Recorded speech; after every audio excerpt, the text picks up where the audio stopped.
I was watching an episode of Judge Judy on YouTube, and it's pretty ridiculous. And like, you hear all the time how men and dogs, men are scandalous, they're users, they take advantage of women, and then this and then that, and there are quite a few of them that fit the description. But there's a lot of scandalous chicks out there. I mean, scandalous. I'm watching the episode. I'm not going to do the whole rundown. But long story short, guy's in a relationship with this girl. You know, they go through their drama, blah, blah, blah, whatever, they break up. He decides to be nice, be a, reasonable person, and allows her to, because he purchased a car. He put a car in his name. He financed the car in his name for her to drive. The agreement was, even though they're broken up, all she has to do is keep up with the payments, and she can continue to, use the car. And, they have a child together, so, the child can get around. To and from the doctor, to and from the school, whatever. Anyways, she misses 3 payments, and the finance company repossesses the car. And, the finance company is like, hey, you give us the 3 payments, and we'll give you the car back. But he doesn't want her to get the car back because he doesn't trust her, and he doesn't think that she'll make the payments. So he makes up the payments and allows the finance company to just keep the car, take the car back. She's upset, so she's suing him because he wouldn't let her get the car back. I'm like, that's the dumbest thing ever. And, of course, Judge Judy let her know, you don't have a freaking case. But why would you try to sue him when you're messing up his credit, missing these payments like this, okay? Clearly you have poor credit. That's why you can't get the loan for the car in your own name. So why are you going to screw up my name on some foolishness? So anyways, he's not obligated. He was never obligated to get her a car in the first place, and he's most definitely not obligated to continue to allow you to mess up his credit. But that's not the heart of the issue. I believe she's trifling in the first place, because if somebody is willing to stick their neck out there, put their credit on the line for you, then you have to do what you have to do to make sure that you make those friggin' payments, you know what I mean? And make them on time. Missing 3 payments in a row, like, that's ridiculous. Anyways, she probably would have missed a lot more than that if they hadn't repossessed the car. But anyways, that's beside the point. The heart of the matter is that she told him after they had a child together, she says, this is your baby, and of course he believed her, and he signed the birth certificate, and then come to find out when he did a private, paternity test, is 0% probability that it is not his child. And her comment is that whether it's his child or not, he's going to pay child support. Whoa. That's pretty scandalous. And then, he's got an attorney, blah, blah, blah, whatever. They have a court date set, going through the motions and all that to get an official court-appointed DNA test so that, they can resolve all the issues. But my thing is, she was there was no remorse. And even, like, after the case, they stand outside and make their little comments or whatever, and she's just like, I don't care about that. After this, he's still going to pay child support, and it's going to be back to business as usual. Crazy. I couldn't believe she's on national TV saying this. And she's steady saying the whole time, I am a trustworthy person. Are you serious?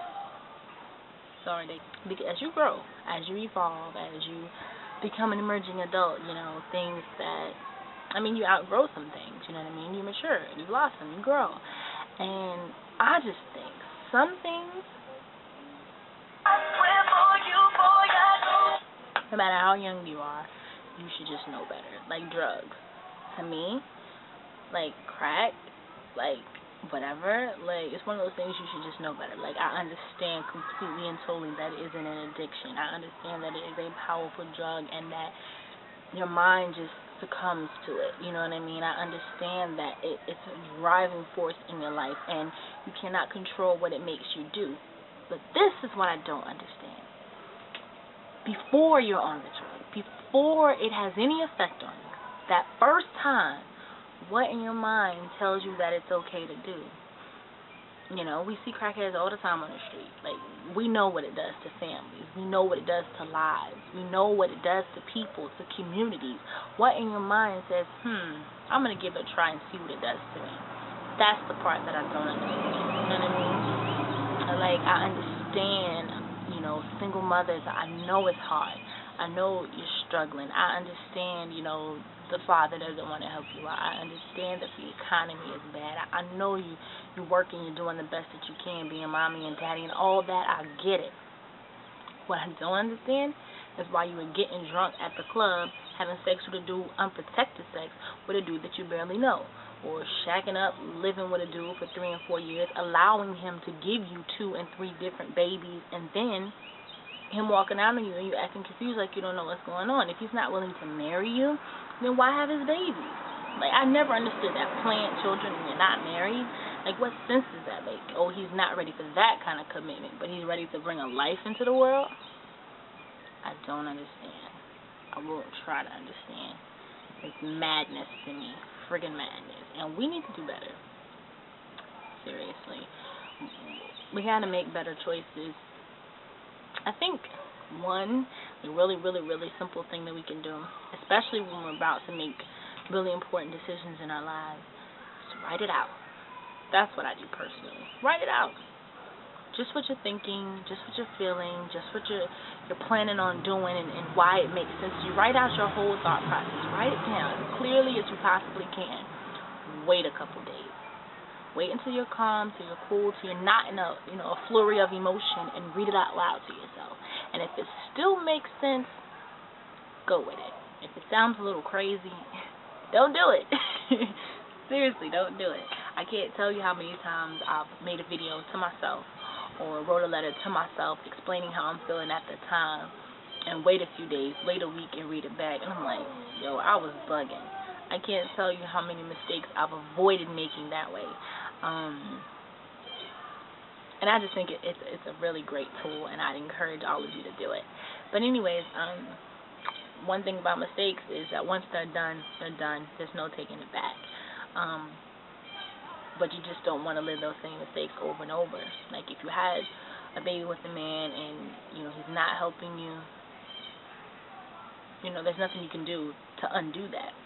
But don't go out and have a baby by another man. Take care of what you do, you know what I mean? And especially when there's condoms, there's oral contraceptives, there's barrier contraceptives. I mean, there's so much stuff out here, pills and shots and IUDs, there's patches, there's freaking everything. I mean, there's vibrators. Do what you got to do to make sure that you're not bringing children into the world prematurely. If you know you're having trouble taking care of yourself, let's not go out and have children. And I know sometimes things happen, even when you take precautions. And, you know, it's unfortunate. You got to man up, woman up, do what you got to do.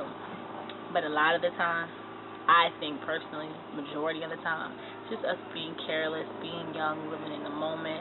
And I've personally done that. That's why I dropped out of school in the first place. Being young, I got all the time in the world, you know what I mean? And that mentality, it really hinders us. And we got to really get it together. You know what I mean? We really, really, really got to get it together. And I'm really, really happy that I'm back in school. I'm on a good track. I'm doing really, really, really, really well. And in some areas, of course, I'm still lacking. I'm a very emotional creature, and sometimes that gets the best of me. But we all have our shortcomings. You know, we're all bound to get better. But especially us women, you know, especially these days, we're the pillar of the community. You know, and it's not supposed to be that way. You know, men are supposed to be the head of the household, and you know, they're supposed to protect and provide for their families, but unfortunately these days, all too often, women are heading the household. You know, women are making up the church, and we just got to do better. You know, if we're going to put our foot down and be strong and claim we don't need a man and all that, we got to do it the right way. You know what I mean? We have to be role models. And I think too often we're not doing that. So, find yourself being a little scandalous, let's nip it, you know. And if you see your friend, your female friend, acting a little crazy, let her know. Don't let her act a fool. You see she's having too many drinks, don't let her keep drinking. You see you're leaving the house and her butts are hanging all out, she's like 2 sizes too big for those jeans, let her freaking know. You know what I mean? Don't have your friend walking around here looking stupid. We have to help each other. You know, that's most important. We're beautiful, beautiful women. We gotta act like it.